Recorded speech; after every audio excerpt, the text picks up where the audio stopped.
About to leave, already packing.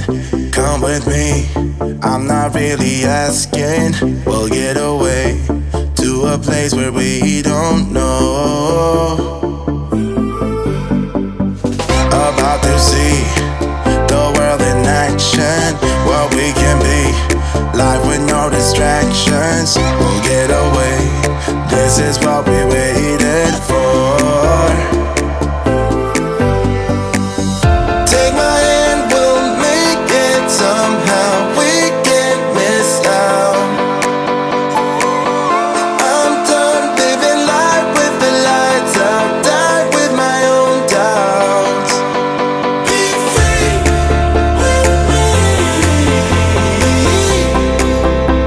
Let's go, let's be free with me.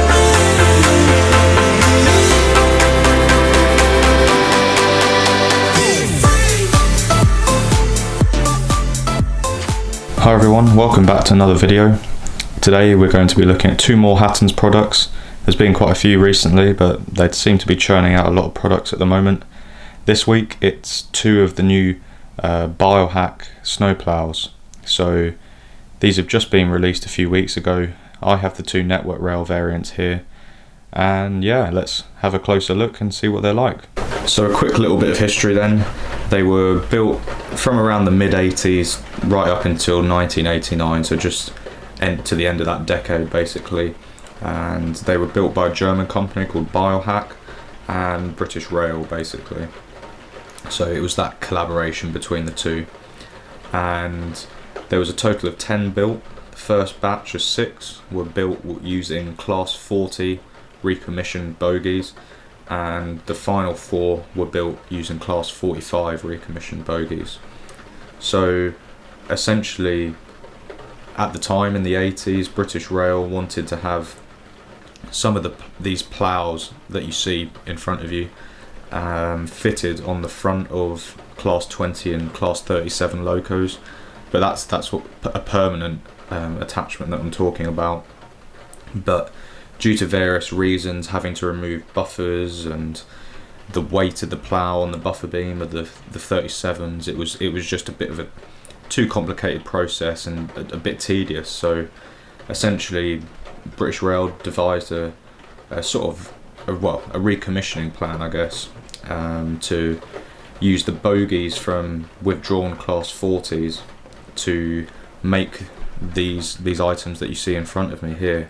So they used those bogies, there's 3 sets of bogies on each, to make this little wagon here with a ballast box on top with the plough fitted to the front.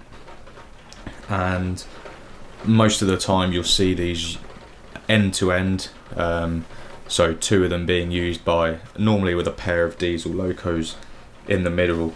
And they went through a sort of various different liveries which Hattons do replicate. They started off obviously with British Rail and then went on to NSE branding as well, Rail Track, and the ones that I have here are, I guess, the current variant, which is Network Rail livery.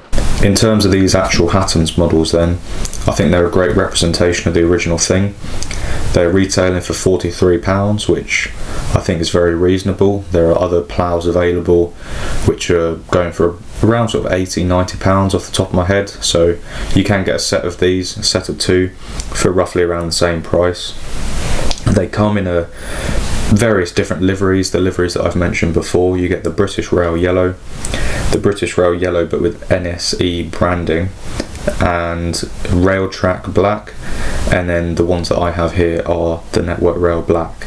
These 2 particular ones being product code BH-011 and then -012, so the last 2 basically.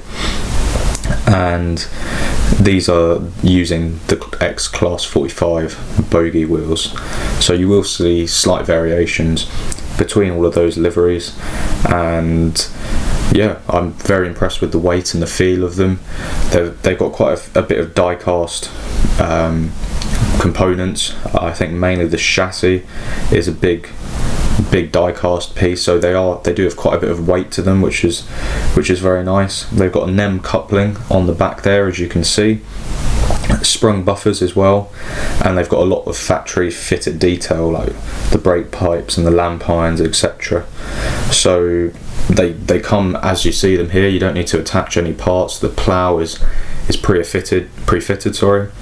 All of the decals and the wording on this variant obviously is all the Network Rail branding on the side. That's all comes pre-fitted, and you can every single word is legible, even the really small stuff, so no complaints there.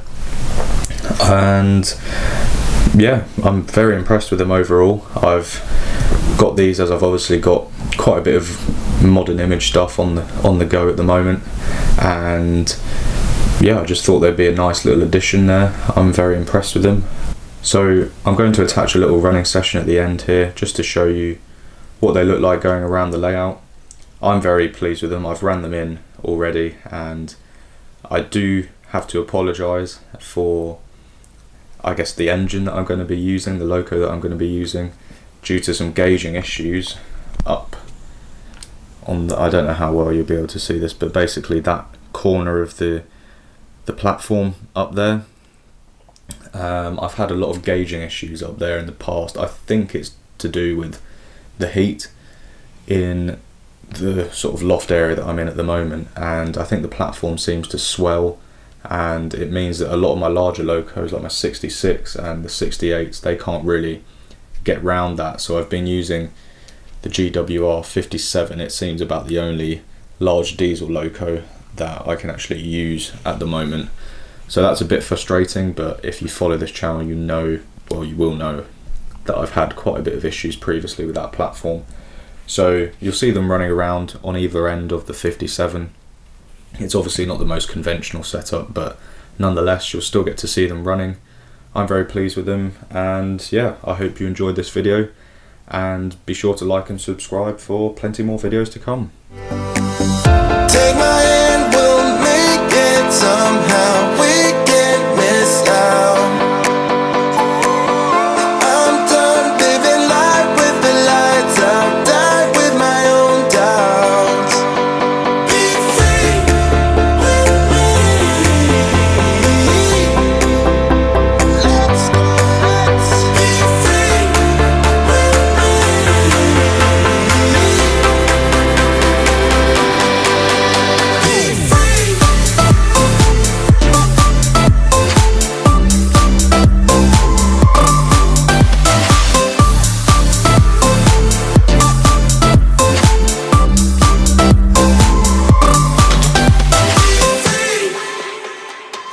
Now looking back, eyes on the freeway, Bonnie and Clyde, a classic cliche. We're on the run, this is what we waited for.